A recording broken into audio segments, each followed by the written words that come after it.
And we continue on Westmoreland on the Gridiron. It's my favorite part because I get to talk to one of our players of the week, and it is our Week 8 Westmoreland Sports Network Player of the Week this week, and that is Kiski area's Isaiah Gonzalez, and what a career he's had for the Cavaliers, not only on the gridiron but on the hardwood, but we're focusing on football here tonight.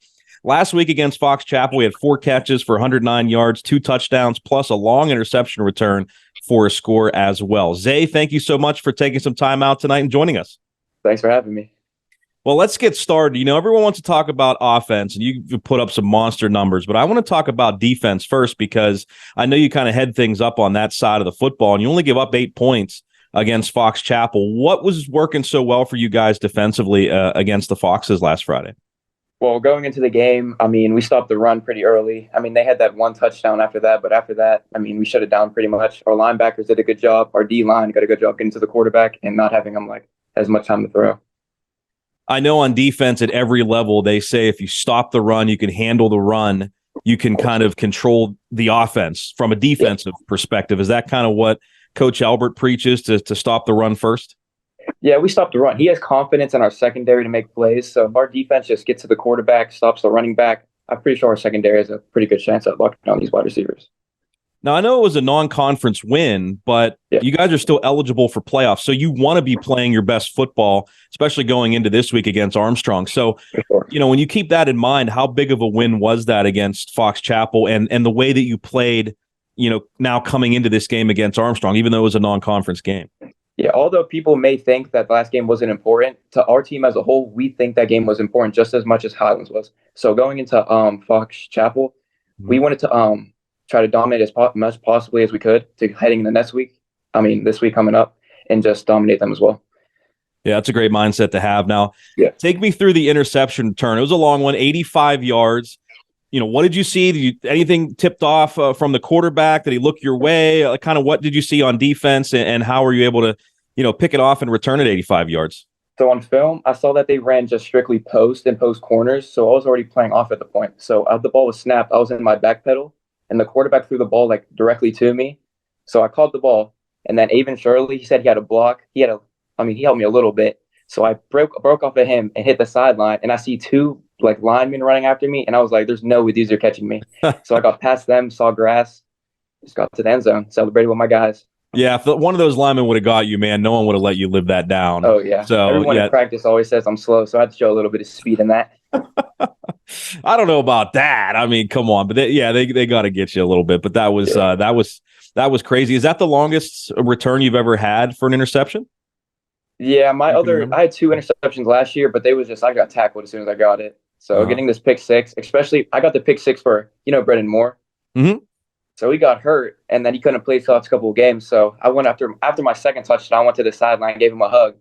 And then I was like, if I score again, this next one's for you. So I got that pick, returned it, and I went to the sideline, gave him a hug. Gave him the football. Very cool. That's really cool.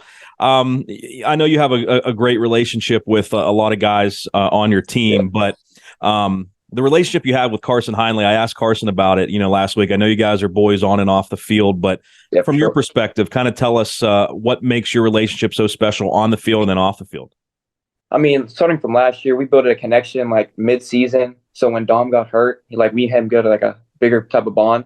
So leading into this year, just told him to look for me a little bit, try to give me the ball so I can make plays and pad his stats a little bit. Well, you guys have been putting up some crazy numbers since he took over last year after the injury and everything. I have to ask you, I know that you started your varsity career in an interesting way. Not many guys, not many kids play as a freshman, and you did, but you played against Penn Hills, which that year they were ridiculous. I know, and so kind of tell us a little bit about getting in there, playing varsity football as a freshman, and kind of what you experienced. Okay, so of course I was nervous at first because in practice they were talking about how this wide receiver was D1.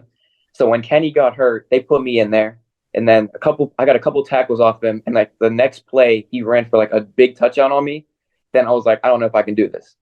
But as games progressively got on, I got started to get more comfortable, and I was like, maybe I can do this. So I continued to follow my journey as cornerback, and yeah. And the rest is history. And I think that kid went to Akron. I want to say, I don't know. Yeah. So after the game, if I he's wasn't playing, I didn't feel that bad, but I was yeah. upset that he scored on me. Talking about Kenny Blake there, I know you got the start, for him. So that's a pretty interesting, experience that you can share with some of the younger players, I'm sure, Sure. on the team now.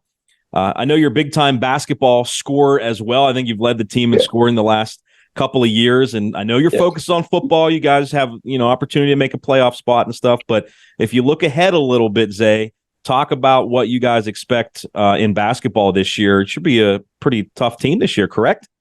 Yeah. For this year, I'm trying to go to the Pete. Honestly, I'm trying to go to the Pete this year. We haven't got past the first round these past 2 years, so this year I have big expectations for this team. Try to lead them to the playoffs and go to the Pete. Well, I'm sure you'll do your job as long as everyone else does. I think you guys will have a fighting chance for sure. What would you say your best, what you enjoy most about playing for Kiski, what you enjoy most just about playing football in general? For Kiski, I love going to the school on Fridays. Everybody's like, "You guys got this. Let's go." And then like once we go out that helmet, like before the game starts, going through the banner and seeing everybody in the stands just cheering for us. It's a great atmosphere to play in. I love the lights. And then, yeah. And then in general, just about, playing football, I guess it kind of mixes with what you like playing for Kiski, right? Yeah. So for like what I look like most about football, I like building connections with people. So like the coaches, I have a great connection with all of them, and they're just so fun to be around. And then like as I started to get older, like progressively like through grades, the younger kids I like to build connections with. That's just cool to like bond with them and like talk stuff about them. Well, Zay, that's how you build a program with guys like you and Carson. Being able to pass those experiences on to the younger players, and be able to make them part of the team, because there's some older guys that don't always do that. But I think it's important that you guys do for sure. Let's give a shout out to your younger brother, right? He is the team photographer.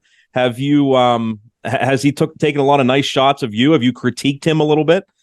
I mean, I'm not a cameraman, so I don't really critique him, but that's like more of Brennan's stuff, because that's like his account that he does it, and he takes it off of Brennan's camera. But the team seems to love it. They always ask Brennan when he's posting the flicks for from the game. So they don't really get mad at Amari. It's more of Brennan. But everyone says his pictures are good, so shout out Prod by More Media. Yeah, there you go. Yeah, we'll give him a shout out for sure. So when you have, I mean, obviously college, is kind of just around the corner for you. Are you leaning towards a sport, football or basketball, or are you just kind of keeping all your options open right now? I mean, more options are being open, but I'm sort of like, since it's football season, I'm leaning towards football right now, but who knows when basketball season comes. Yeah, well, again, we'll see what happens. You keep balling out like you are. I mean, the offers are certainly going to come in, and you'll have plenty of options. Final thing for you, Zay. What do you guys need to do against Armstrong to come away with a win and hopefully get a little bit of help and get into the playoffs? Come in with confidence. We have to come in with confidence the game and control the tempo from the beginning. We can't let up any big plays, because I feel like that would bring down our momentum. So as long as we keep building plays, control the ball, I think we'll be fine. Hey, buddy, this was great. Congratulations. Good talking to you, and go out and clinch a playoff spot this Friday, okay? Thank you so much. Thanks for having me. Absolutely. That is Isaiah Gonzalez, our Week 8 Westmoreland Sports Network Player of the Week. He plays for the Kiski area Cavaliers. Coming up, we'll talk about that game and more on our Week 9 preview right here on Westmoreland on the Gridiron.